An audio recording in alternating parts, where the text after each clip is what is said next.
Boa tarde, irmãos. Pastor Júnior aqui mais uma vez com vocês, em mais uma edição do nosso Pão das Três, nesta terça-feira, dia 14 de setembro de 2021. Alegre de poder estar mais uma vez aqui com os irmãos, nessa atividade aí que já tem nos acompanhado há quase um ano e meio, que tem sido aí uma bênção nas nossas vidas, na vida da igreja, na vida dos pastores, na vida também de muitos irmãos aí de outras igrejas, de amigos, de parentes nossos, não é?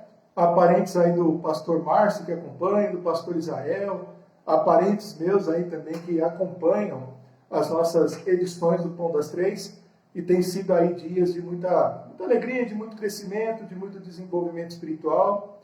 É um culto, a linguagem que a gente adota, a nossa abordagem muitas vezes ela é um pouco mais informal, a gente também brinca, a gente interage às vezes um pouco mais com vocês, com quem está à nossa volta também. Às vezes há pessoas por trás das câmeras aqui, vamos dizer assim, com a gente também, né? Todo pastor conta às vezes aí com alguma equipe também de apoio em casa, mas tem sido dias aí de muita alegria. A nossa igreja já voltou às atividades presenciais, lógico que com um número limitado de pessoas. Agora, no mês de outubro, nós já estamos também com o retorno das nossas atividades de pequenos grupos, e aos poucos a gente vai retornando pouco a pouco até chegarmos aí à plenitude das nossas atividades, que provavelmente só vai acontecer mesmo no ano que vem. Boa parte de nós já vacinados, alguns já vacinados aí com a segunda dose também, já imunizados, mas isso não nos deixa aí à vontade para corrermos riscos à toa, né? Vamos continuar usando máscara, usando o álcool em gel também, os cuidados, sem nos tocarmos muito, sem nos abraçarmos muito, enfim, cuidando aí das nossas atividades. Ontem retornou também na nossa igreja hospeda, né, o Seminário Teológico Batista Mispah. Então, ontem à noite, nós tivemos o prazer de retornar às nossas atividades presenciais. Eu e a Vone, né, como professores, aí, reinauguramos aí as atividades presenciais. Foi um momento de bastante alegria, boa parte dos alunos estiveram presentes. E isso aí é uma bênção para a nossa igreja também, né? A nossa igreja, a gente nunca pode esquecer. A nossa igreja hospeda, né? Ela é atualmente a sede do Seminário Teológico Batista Mispah. Ele não pertence à nossa igreja. Ele é dirigido pela Sudocap e pela Abafé, mas a nossa igreja tem o prazer, tem a honra, tem a responsabilidade de abrigar o seminário. E alguns dos membros da nossa igreja, incluindo pastores, são professores também no Mispah. O pastor Israel já deu aula, já foi o diretor também do seminário aí por muito tempo. Atualmente eu e o pastor Márcio estamos dando aula. O pastor Márcio está dando aula de Atos e de homilética. Eu estou dando aula de teologia dos livros poéticos e estou dando aula também de antropologia. A Vone está dando aula de educação cristã. A Alice está dando aula de português instrumental para os alunos que estão começando lá no seminário, né? Precisam dar uma afinada aí no português aí para poder escrever os textos, para falar um pouquinho melhor também. Então a nossa igreja ela tem um engajamento muito grande, uma participação, uma responsabilidade muito grande no Seminário Mispah, e eu sinto uma alegria muito grande de fazer parte disso também. Esse ano eu estou completando 21 anos de educação teológica. Tenho 22 anos como pastor e 21 anos aí como professor de teologia, com pouquíssimas vagas aí nos semestres da minha vida, aí desde 2000, sem dar aula, né? A maior parte do tempo lecionando, dando aula, escrevendo, participando de congresso, dando palestra. E a teologia é uma paixão da minha vida, que tem tudo a ver com o meu ministério, tem a ver com a minha vida, né? Para mim não existe assim, a teologia e a igreja, são duas coisas que são intimamente ligadas. Peço que vocês então participem, compartilhem aí também da live. A gente continua hoje em Jó, chegamos ao capítulo 8, e aí eu dei um título aí que não é uma novidade, essa expressão que eu usei hoje ela existe, a fé viva dos mortos e a fé morta dos vivos. Daqui a pouco eu vou explicar por que eu dei esse título e por que também esse título tem a ver com o capítulo 8 do livro de Jó. em função das falas aqui do Bildad. Já já a gente chega lá, tá bom? Continuem atentos aí às inscrições para os cultos, né? As inscrições ainda estão mantidas, né, para a participação dos cultos. Então, toda quarta-feira não tem mais culto transmitido. Se você quiser participar do culto de quarta-feira, vá ao templo, não precisa de inscrição. Na semana passada nós tivemos 37 pessoas, contando todo mundo, tá? Os pastores, os músicos, o pessoal que está por trás ali também fazendo, não a transmissão, né, mas cuidando do som da igreja. Não precisa fazer, mas não será mais transmitido. E por volta ali das 21 horas, né, a equipe da comunicação vai soltando aí nos grupos os links também para inscrição para os cultos de domingo. A gente tem percebido, são apenas 2 domingos, nós ainda vamos aprender bastante coisa, que alguns irmãos têm feito as inscrições em duplicidade, então fiquem um pouco mais atentos nesse sentido. Quando você termina de fazer a inscrição, aparece lá que a sua inscrição ela foi registrada, aparece a expressão. Quando aparece a sua inscrição foi registrada, você pode ficar tranquilo que o seu nome foi para a lista e está lá bonitinho, em ordem, tá? Então preste muita atenção quando está fazendo a inscrição, quando aparece lá. Apareceu, fica tranquilo, o seu nome está inscrito. E outra coisa muito importante, aqueles que fizerem as suas inscrições, vão para o templo. Tá? Graças a Deus o número de irmãos que tem feito a inscrição e não tem aparecido é pequeno. Mas causa para nós alguma dificuldade, principalmente nos cultos da manhã, do domingo, que são os mais procurados. Que nem domingo passado, o número de vagas encerrou, e nós tivemos aí, poderíamos ter recebido pelo menos mais umas 10 pessoas, porque tivemos ausentes. Alguns irmãos tiveram o cuidado de informar que tiveram problemas de última hora, problemas inclusive associados, ligados à saúde, então era prudente que não fossem, mas acho que são só 2 ou 3 casos, então vamos ser muito cuidadosos com isso. Ou seja, fez a inscrição, faça o esforço. Choveu o sol, choveu o canivete, vá, né? Como um bom crente batista, né? Se está chovendo, pega o guarda-chuva, se está sol, coloca uma roupa mais leve, mas sempre vá para o culto. A gente ainda tem um tempo que é climatizado, né? Super agradável, então a gente não tem dificuldades com essas coisas. Então, dados aí esses avisos, vamos orar. E assim que nós orarmos, vamos cantar aí um hino aí que eu gosto bastante. Eu sei que muita gente gosta, ele tem uma mensagem bonita, né, muito forte. E uma mensagem também que tem muito a ver com o que a gente vai ensinar hoje, o que a gente vai rever hoje, o que a gente vai aprender. Nós vamos aprender juntos no livro de Jó, capítulo 8. A fé viva dos mortos e a fé morta dos vivos. Vamos orar. Pai, muito obrigado por mais uma tarde na Tua presença, obrigado por mais uma edição do Pão das Três, obrigado pela presença, Pai, de vários irmãos que já estão conosco, nos acompanhando, para ouvir a Tua palavra, para orarmos, para também juntos cantarmos. Ser conosco em cada um dos instantes, ó Pai, deste nosso culto, desse nosso encontro, ó Pai, nesta tarde de louvor e de adoração. É a nossa oração, no nome do Teu Filho Jesus. Amém.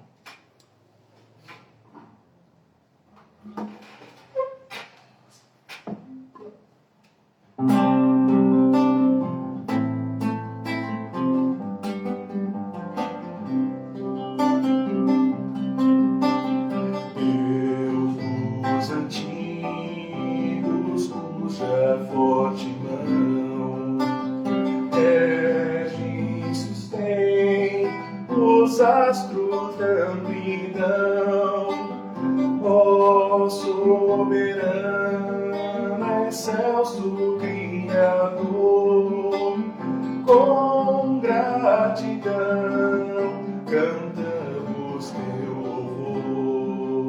louvor. Desde o passado foste a nossa luz, sol que até hoje com fulgor e luz, ser nosso esteio, guia e proteção, tua palavra, lei e direção. da guerra atroz, do crime a assolação, dos tempos maus de um mundo em confusão. Seja o teu braço nosso defensor, pois confiamos sempre em ti, Senhor. Teu povo, ó Deus, assiste em seu labor, no testemunho do teu grande amor. As nossas vidas vão fortalecer para o teu nome sempre engrandecer.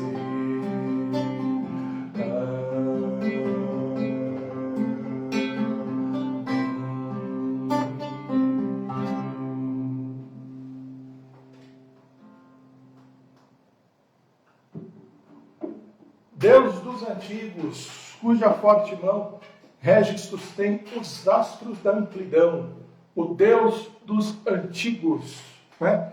Então, que Deus possa nos abençoar e possa nos ensinar um trecho, né, um pouco mais da sua palavra na tarde de hoje, tá? Os irmãos devem estar me vendo invertido, isso significa que hoje eu estou sozinho, usando a minha câmera frontal, e vou ter alguma dificuldade para acompanhar. A câmera está longe, tá? Não está muito perto aqui de mim para poder dar um enquadramento razoável, mas depois a gente dá uma lida aí e o que a gente precisar, a gente atualiza no sentido aí também dos pedidos de oração, tá? Vamos orar mais uma vez e fazer a leitura do texto de hoje e também as nossas reflexões. Pai, muito obrigado, Deus, por mais um momento em que podemos juntos ler a Tua palavra, pedindo que a Tua bênção e que a Tua graça esteja sobre nós, quando estudarmos, quando lermos, ó Deus, e com atenção, darmos, ó Deus, ouvidos, ó Deus, à Tua palavra, que ela penetre mais íntimo das nossas vidas, dos nossos corações, das nossas mentes, para nos transformar, para que a nossa vida glorifique ao Senhor e seja também um reflexo da Tua vontade. Essa é a nossa oração no nome de Jesus. Amém. Então vamos lá. A fé viva dos mortos, não se assustem com essa expressão que já eu explico, tá bom? A fé viva dos mortos e a fé morta dos vivos. Essa é a nossa reflexão de hoje. A gente vai ler o texto e aí a gente vai fazendo aqui os comentários e eu vou explicar também de onde é que vem essa expressão e o que ela tem a ver com o texto do capítulo 8. Então, o capítulo 8, a gente estudou a resposta de Jó, né, ao Elifaz, nos capítulos 6 e 7. Inclusive, estudamos separados. Nesse momento, né, entra um personagem novo na história, que é o Bildade. Tá? Eu ainda não entrei em detalhes, mas depois, vamos ver até onde a gente vai conseguir chegar em Jó. Eu vou tentar mostrar para vocês que cada um dos amigos dele, ele tem um ponto de vista, ele enxerga a vida de uma maneira, tá? Então um deles é um pouco mais místico, tá? Eu sei que a palavra místico assusta, né? Mas é um pouco mais espiritualizado, enxerga as coisas assim, de uma maneira mais espiritualizada. Eu prefiro um pouco a palavra místico, porque na verdade o pensamento dele não é um pensamento muito equilibrado, tende mais para o misticismo mesmo. O outro, ele é bem doutrinário, ele é muito preso à palavra, né? à sã doutrina, à ortodoxia, o que também não é problema nenhum, não há dificuldade nenhuma nisso, pelo contrário, né? Nós prezamos, por exemplo, na nossa igreja, pela sã doutrina, pelo conhecimento da palavra de Deus e a aplicação da palavra de Deus na vida. Quando a gente fala de doutrina, é isso que a gente está dizendo, né? Muito bem.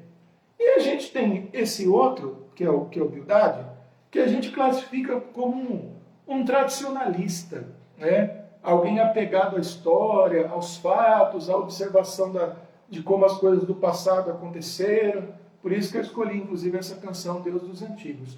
Só que a gente sabe que o ponto de vista dos 3 amigos de Jó, apesar de serem bons, ou seja, nós precisamos de espiritualidade, como um deles, né, o Elifaz ensina, a gente precisa. A gente precisa da tradição, como um deles parece acreditar, defender, que é a humildade. Precisamos da tradição. A gente precisa da sã doutrina, como o Zofar defende. Precisamos. Agora veja bem, só para deixar bem claro, os pontos de vista defendidos por esses homens é distorcido. Ou seja, eles acham que estão defendendo a coisa da maneira correta. O princípio está certo. A gente precisa da doutrina, a gente precisa da espiritualidade e a gente precisa da tradição. Agora, o problema é como cada um entende isso. Né? Vou fazer aqui uma comparação. Qualquer igreja que você for, ela vai dizer que segue a Bíblia. Mas aí quando você começa a conviver, você vai saber se segue a Bíblia mesmo ou não. Então o princípio dá certo, precisamos seguir as Escrituras.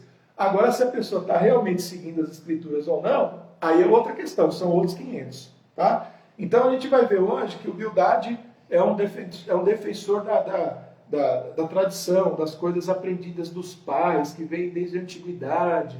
E esse ensinamento ele é fundamental, né? Nós, por exemplo, nos denominamos como uma igreja tradicional. Então, isso significa que nós seguimos uma tradição. Qual é a nossa tradição? De onde ela vem? Ela começa na tradição dos ensinos dos apóstolos. Ou seja, a nossa igreja, em primeiro lugar, uma igreja preocupada no ensino neotestamentário, naquilo que a igreja ensina. Bom, a nossa igreja tem uma identidade doutrinária, que é a identidade doutrinária batista. Isso significa que nós conhecemos a história dos batistas e conhecemos os princípios dos batistas e seguimos. Você sabe quais são os princípios batistas? Então, dependendo de como divide, alguns falam que são 5, outros chegam a 7, 8, mas todos eles estão muito, muito interligados. E o nome que dão para cada um deles costuma variar um pouquinho, né? Mas o principal deles é a Bíblia como a nossa regra de fé e de prática. Aquilo que a gente crê e aquilo no que a gente se baseia para viver, por isso de fé e de prática. Existe um outro, né, que é o princípio da livre consciência humana. Por isso que a gente não defende a ideia de que crianças sejam batizadas, porque elas ainda não têm maturidade para uma decisão tão grande. Então você vê como é que um princípio desse da liberdade da consciência e de que o homem pode tomar atitudes conscientes na sua vida, e a maior delas é receber Jesus Cristo como seu Senhor e como Salvador. Esse é um princípio batista importante. O princípio congregacional, do governo congregacional da igreja, em que toda a igreja é responsável por tudo aquilo que acontece. Ela tem um presidente, mas todos votam. Esse também é um princípio batista. Então, eu falei só 3 aqui, não vou falar os outros hoje. Mas isso é a nossa tradição. A nossa tradição é isso. Nós somos batistas lá no início do século XVII, né? Quando os batistas realmente surgiram.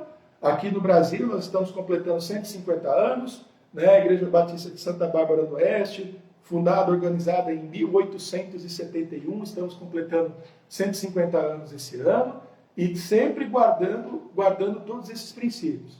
Algumas coisas não fazem parte dos princípios batistas, mas fazem parte dos nossos costumes, e também caracterizam o nosso perfil como batista, como, por exemplo, o uso dos hinários, como principalmente do cantor cristão, né? O formato do culto, né? Que já desconfigurou bastante, né? Hoje você vai, em cada igreja que você vai, o culto é de uma forma, mas até uns 25 anos, 30 anos atrás, e muitos viveram isso, era muito fácil quando você entrava numa igreja batista e você já sabia mais ou menos como o culto ia acontecer. Existia uma liturgia mais ou menos fechada.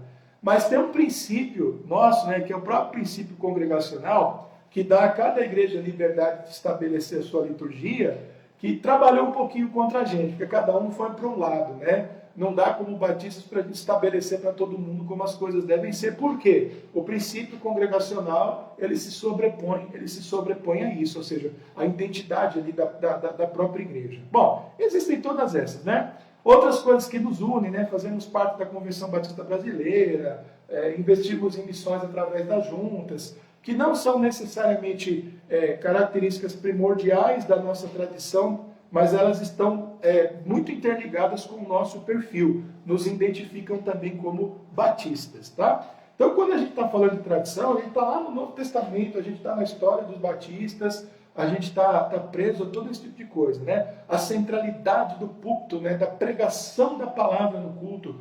Então, a nossa igreja ela tem um ministério de música forte, grande, robusto, mas o culto continua sendo centrado na palavra. A palavra continua sendo o momento mais importante, o ponto alto do culto, né? O momento da pregação da palavra. Isso é uma característica batista também muito forte, né? Porque temos a Bíblia como a nossa regra de fé e de prática, né? Esse sim, um princípio realmente da nossa tradição, da nossa história, da nossa constituição como batistas, tá?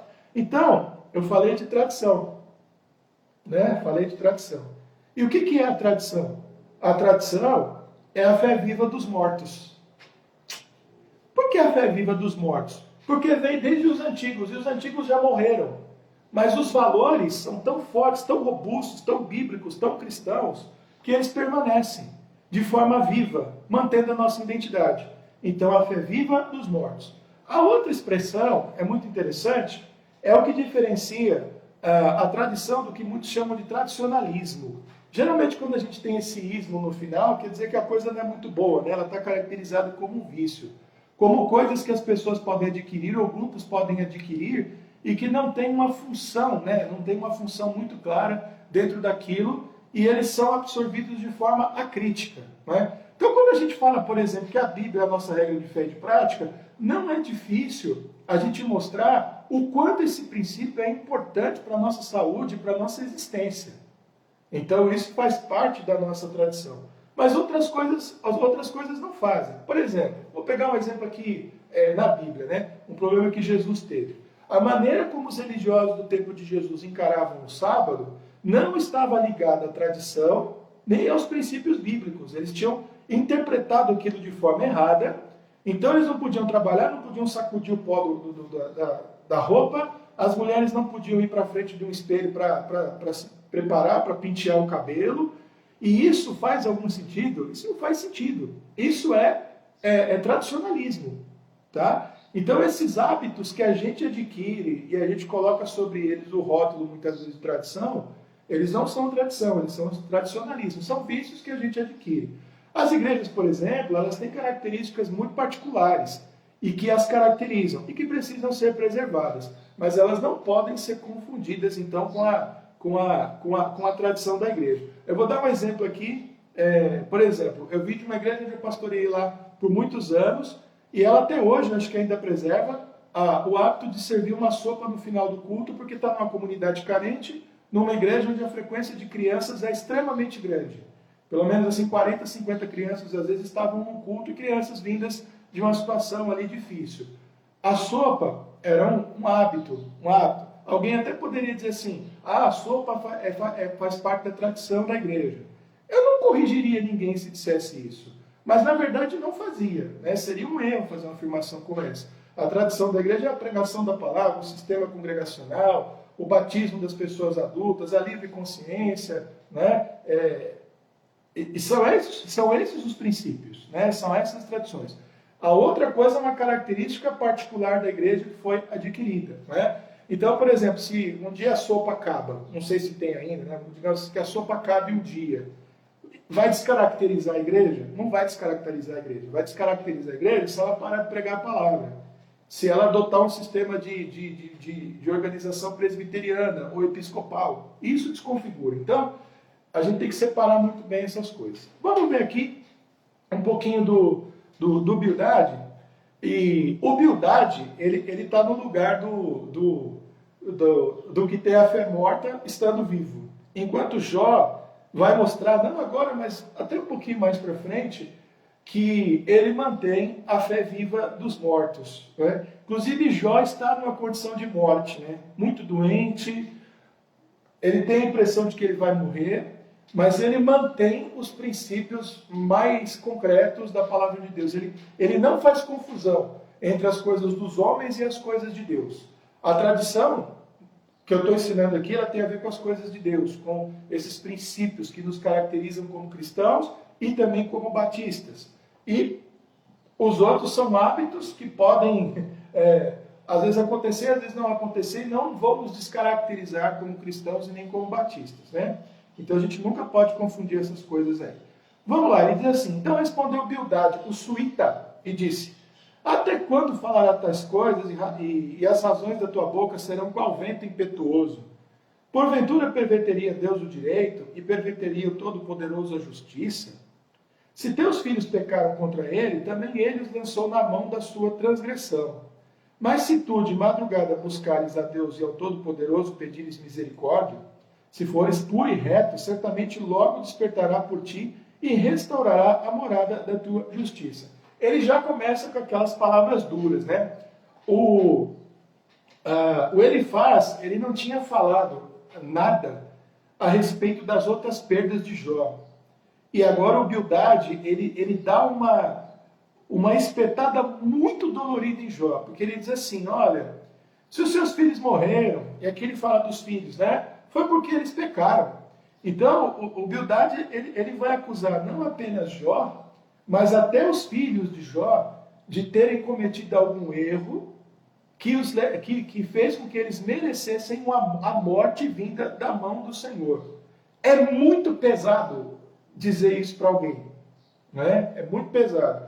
Esse ainda não é o centro do pensamento do Bildade.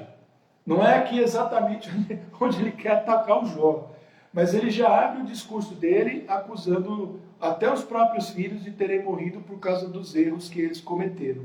E a gente sabe que o que está em jogo aqui é outra coisa, né? É o amor a Deus, a fidelidade a Deus e uma briga entre Deus e o diabo. A briga aqui é muito maior e o Bildade também não é capaz de enxergar essa grande batalha espiritual pela qual Jó está passando. Ele diz assim: o teu princípio, na verdade, terá sido pequeno, mas o teu último estado crescerá em extremo. Então, olha que interessante. Ele enxerga a vida, e isso é interessante, como uma longa caminhada, em que você começa pequeno e cresce. Mas ele vai dizer como é que ele pensa que esse crescimento deve acontecer. Porque eu te peço, pergunta agora, aí chegamos já no cerne da discussão, às gerações passadas, e prepara-te para a inquirição de seus pais. Então, olha que interessante. Esse princípio está correto. Analisa a tua vida pelos princípios dos antigos, pelos princípios bíblicos, pelos princípios dos que vieram antes de você, dos teus pais, dos batistas que vieram antes de nós, né? Eles erraram porque eram seres humanos, falharam, mas eles deixaram princípios que trazem isso para nós. Nós, como seres humanos também, somos produto da tradição, da construção, né, do que a nossa família fez de nós. Então ele está pedindo para o João uma coisa que é corretíssima: volta lá atrás e reconstrói a sua história para você saber quem você é. Certo? Tem uma expressão que o pessoal usa, né, que fulano não é defunto sem choro. Né? É uma expressão para dizer que a pessoa tem companhia, né? Tem pessoas que a amam. Mas ela pode ser usada também, né, para dizer que ela faz parte de uma família que tem uma história e que zela por ela. Né? Apesar de ser uma expressão grosseira, ela significa uma coisa boa. Né? Porque nós somos de ontem e nada sabemos, porquanto nossos dias sobre a terra são como a sombra. Quando ele diz ontem, ele está dizendo assim: a gente nasceu, a gente chegou no mundo agora. Quando a gente chegou, o mundo já estava pronto, já tinha muita história, já tinha muita coisa construída. Então a gente não pode querer, como dizem alguns, é uma expressão que me parece bastante apropriada, querer reinventar a roda já foi inventada. Né? Crie usos para ela, porque ela já foi criada, a roda foi inventada, não precisa recriar, não precisa refazer, não precisa inventar. Então olha que interessante, ele está acusando Jó de não refletir a sua própria história, de ser alguém que nasceu agora e já está querendo dar ordens ao mundo sobre como o mundo deve funcionar. Ele tem razão nisso? Ele tem, mas não tem razão em relação a Jó, porque Jó não está sofrendo por uma falta de reflexão a respeito da sua tradição e da sua história. Ele está sofrendo por outros motivos. Né? Porventura não te ensinarão eles e não te falarão, e do seu coração não tirarão razões? Porventura sobe o junco sem lodo, ou cresce a espadana sem água? Isso aqui é tão bonito, né? O que ele está dizendo é o seguinte: qualquer coisa da natureza só cresce, só desenvolve, porque tem uma base, porque tem um fundamento. E nós, seres humanos, não somos diferentes. A única maneira da gente crescer com alguma saúde, com alguma vitalidade, é se os nossos pés estiverem muito bem firmados no solo firme. Né? Porque tem gente que escorrega no solo firme também, tá? Então, a minha expressão ela foi proposital, não foi repetitiva, não. Pés firmes sobre um solo firme. Porque tem gente que escorrega e tropeça no solo firme. É ensinado, é educado, conhece, tem raiz, tem fundamento, mas não fica os pés, não cria raízes ali naquele conhecimento. Do ponto de vista da teologia, é engraçado, né? Ou da história da igreja, né? Ou do ministério pastoral, ou de missões, né? Vale para tudo isso. Eu não sei exatamente quem criou essa frase, né? Me fugir agora, mas ele diz que cada nova geração de pastores, de missionários, de crentes, eles têm a oportunidade de serem colocados sobre os ombros dos gigantes. Os gigantes quem são? Os homens do passado, que viveram no passado. Então ele imagina a gente subindo no ombro assim daqueles que já vieram, enxergando, porque eles cresceram, eles são grandes, eles enxergam longe, e nós subimos nos ombros deles para enxergar longe da mesma forma. É isso que o Humildade está propondo. Esse crescimento com base no fundamento, criando raiz. E isso é muito interessante, né? Ou seja, não tentar inventar roda e tentar entender o que já aconteceu até aqui. Estando ainda na sua verdura e ainda não cortada todavia, antes de qualquer outra erva, se seca. Assim são as veredas de todos quantos se esquecem de Deus, e a esperança do hipócrita perecerá. Então aqui vem mais uma acusação muito, muito forte para Jó, dizendo que Jó não está alicerçado nos princípios da palavra e da vontade de Deus, que ele não tem um conhecimento de Deus, e que é por isso que ele está secando. Né? Então, voltando, né? Ele não está sobre os ombros dos gigantes, a metáfora que eu trouxe. Ele não está plantado num solo firme, num solo robusto. Ele não está recebendo a água, né? A água da tradição, da história, do conhecimento dos antigos, para poder crescer. E o que acontece com plantas que são assim? O Humildade diz, morrem seca, sem água. Né? Elas perdem toda a sua vitalidade. A sua esperança fica frustrada. E a sua confiança será como a teia de aranha. Encostar-se-á à sua casa e ela não se terá firme. Ampará-la-á e ela não ficará em pé. Está sumarento antes que venha o sol. Né? Sumarento é queimado, né, do sol. O sol nem saiu e já está seco. Né? E os seus renovos saem sobre o seu jardim. As suas raízes se entrelaçam junto à fonte, para o pedregal atenta. Desaparecendo ele do seu lugar, negá-lo a este, dizendo, nunca te vi. E eis que esta é a alegria do seu caminho, e outros brotarão do pó. Eis que Deus não rejeitará ao reto, nem toma pela mão os malfeitores, até que de riso te encha a boca e os teus lábios de louvor. Teus aborrecedores se vestirão de confusão, e a tenda dos ímpios não existirá mais. Então ele termina aqui com uma palavra positiva, né? Dizendo que aquele que agir dessa forma, construindo a sua vida sobre alicerces muito bem construídos, ele aparece de uma... Voltando aqui, entrou uma ligação aqui, estava atrapalhando. E ele aparece de uma forma bem reduzida ali no capítulo 6 de Lucas. Tá? O Sermão da Montanha também está em Lucas, mas de uma forma assim mais compacta. Quando termina o Sermão do Monte, Jesus fala a respeito dos dois alicerces, né? Todo aquele que, pois, escuta as minhas palavras e as pratica, assemelhá-lo-ei ao homem prudente que edificou a sua casa sobre a rocha. Vieram os ventos, a tempestade, deram aquela casa, e aquela casa se manteve firme porque estava construída sobre a rocha. Né? E aquele que não ouve e não pratica as minhas palavras é como aquele que constrói a casa sobre a areia. Aí vem os ventos, as tempestades caem, e grande, né, muito grande, é a ruína ou a queda daquela casa. é uma metáfora de Jesus para falar da vida de pessoas que constroem a sua vida sobre a sua palavra, sobre os ensinamentos dos antigos, o conhecimento e a interpretação dos antigos, e aqueles que não fazem isso, né? Que são amantes das novidades, amantes das aparências, que estão sempre procurando algo revolucionário para viver, estão sempre procurando algum tipo de ensinamento que ninguém ainda deu, que ninguém ainda experimentou, e isso está muito associado à queda, à ruína, ao fracasso e ao enfraquecimento da vida daqueles que andam por essas veredas e que andam por esses caminhos. Então, quando nós procuramos conhecer a nossa história, os nossos fundamentos, as nossas doutrinas, o pensamento dos antigos, o coração dos antigos, os caminhos dos antigos, a nossa vida está seguindo a tradição, né? Está seguindo a tradição que vai nos fortalecer, que vai nos dar crescimento, a tradição que nos dá identidade, né?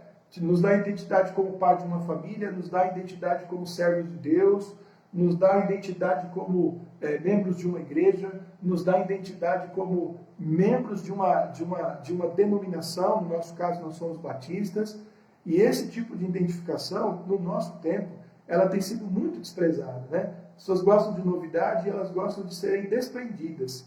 Elas se gabam de não pertencerem a absolutamente nada. Olha que coisa estranha, né? Elas se gabam da sua falta de pertencimento.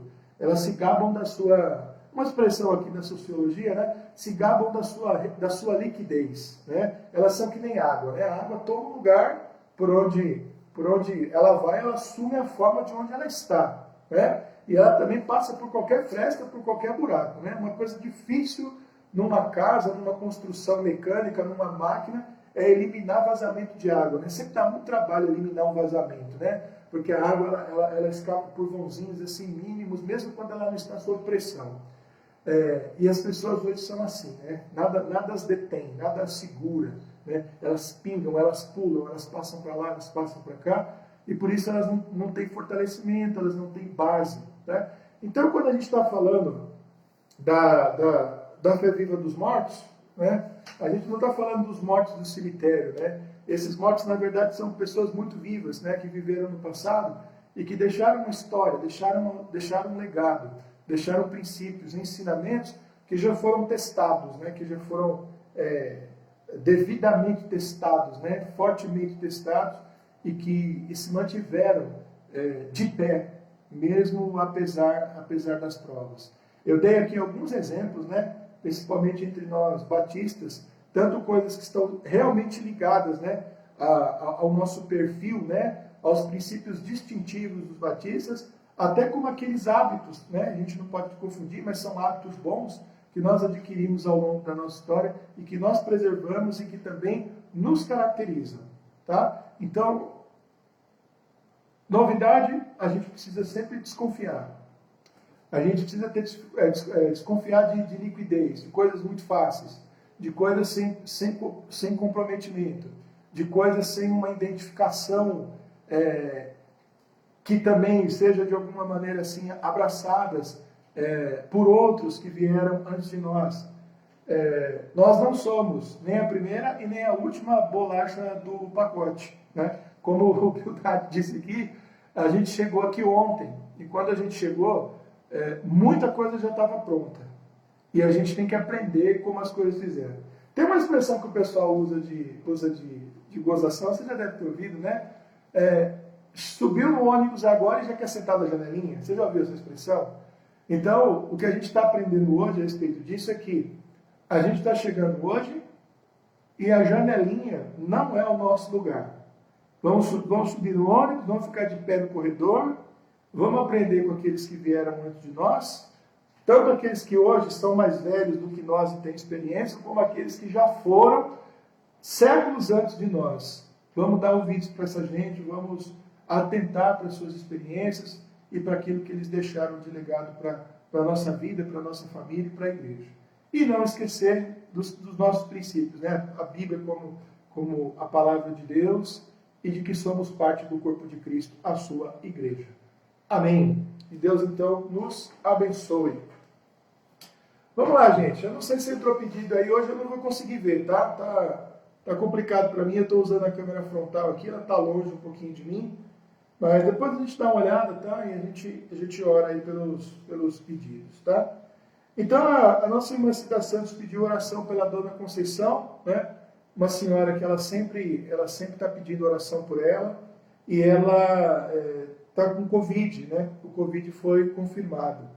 Vamos continuar orando pela vida da Dona Conceição e pedindo ao Senhor que ela passe tranquila, né, pela Covid, que ela possa ser curada da Covid o mais rápido possível.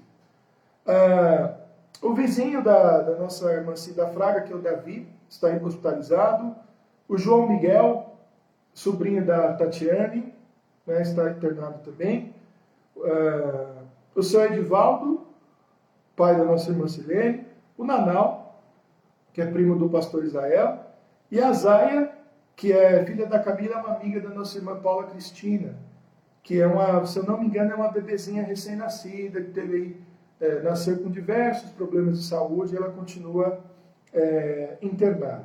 Temos aqui vários irmãos também passando por diversas outras situações aí de saúde. Nós vamos dar atenção também para aqueles que estão aguardando cirurgia, tá? A gente citou no domingo, né? A Elaine deu uma atualizada, né? Um pouquinho antes do culto, deu tempo da gente avisar no culto, né? Eles não estão com Covid, mas estão cumprindo a quarentena. E o Luiz está com Covid, mas está passando bem por ela, sem efeitos, sem maiores dificuldades. O problema é que a cirurgia dele foi atrasada, né? Adiada por isso. Então eles devem retornar ao médico aí dentro de alguns dias para fazer os testes, ver se está tudo em ordem para agendar a cirurgia do Luiz aí nos seus 2 pés. A Jusilene também, filha da nossa irmã Zuleide Alves, também está aí às portas, aí, às vésperas de passar também por uma cirurgia pela qual já oramos há muito tempo. Há também a Alessandra, né, que é prima da Tatiana, e o nosso irmão Luiz Dantas também, que está na fila aí para fazer uma cirurgia. Alguns estão tratando de câncer também, que é o Ronaldo, né, o sobrinho da nossa irmã Liege, o Genivaldo, o Paulo Pina, o Jair, a Jônia, a Juliana Bandini, a Thaís, o Arlinécio, o seu José, o Elsomar. Temos as 2 Vilmas aqui também, né, uma da Adélia e outra da Carmelita, e a Estefânia, que são pessoas que estão lutando aí contra o câncer. Estamos em campanha de missões nacionais.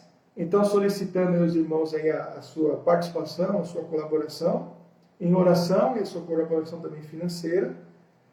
Orar pelos missionários. Devemos receber um casal missionário no culto noturno do dia 26, no último domingo, então, no culto noturno da nossa igreja. Estamos orando pelo que tem acontecido no Afeganistão também, né? Toda aquela reviravolta que aconteceu com a saída dos exércitos americanos. Inclusive muitos irmãos ali sofrendo também, né, perseguição por causa disso.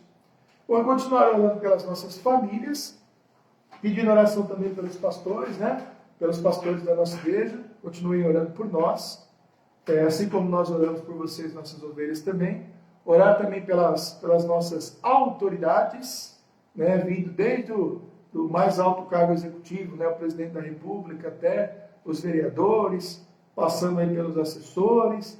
E essa bagunça toda que nunca acaba, parece que só piora no nosso país.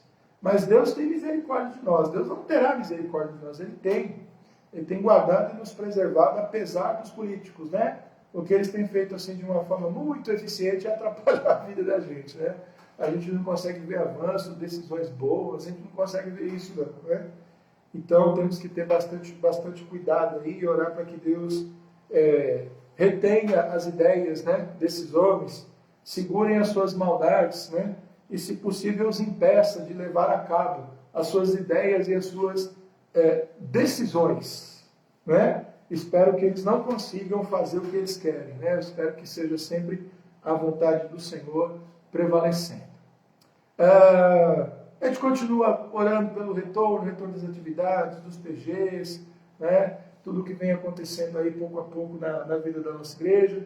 Peço oração por todas as equipes de trabalho, o colegiado, o Ministério de Música, o Ministério de Som, o Ministério de Comunicação, os introdutores, a Brigada de Incêndio, o administrativo, a zeladoria, todos esses ministérios estão trabalhando muito fortemente para a realização, para a organização dos cultos, né?